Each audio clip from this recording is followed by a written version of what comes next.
Cerita seseorang yang pekerja keras menginspirasi. Dahulu, kondisi ekonomi di Cina masih sangat sulit. Kondisi ini membuat banyak warganya memilih mengadu nasib ke negara lain, termasuk Malaysia dan Indonesia. Hal ini turut dirasakan oleh sosok yang satu ini.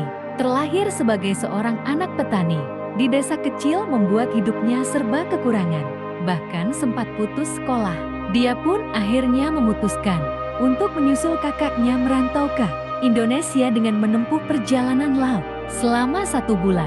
Sesampainya di Indonesia, Koceng hanya bekerja sebagai buruh pabrik kerupuk dan tahu di Kudus. Di sanalah dia bertemu pujaan hatinya yang merupakan anak seorang saudagar kaya di Indonesia. Singkat cerita, setelah menikah, beliau mendapatkan modal usaha dari sang mertua. Dengan modal tersebut, dia mencoba merintis usaha sebagai pemasok cengkeh untuk pengusaha rokok di Indonesia. Usahanya terbilang sukses meski belum lama didirikan. Lewat usaha ini, Koceng mampu memiliki koneksi hingga luar negeri. Dari bisnis ini jugalah Koceng bertemu sahabatnya, Cheng, yang merupakan ayah dari Johannes Paulus. Sayangnya, usaha cengkehnya terpaksa gulung tikar ketika masa pendudukan Jepang tahun ke-1942, yang membuat semua orang mengalami masa-masa sulit. Kegagalan itu tak lantas membuatnya menyerah. Ketika Indonesia merdeka di tahun 1945, Koceng kembali mendirikan bisnis lain di Jakarta. Saat itu, Koceng memilih bisnis baru di Indonesia.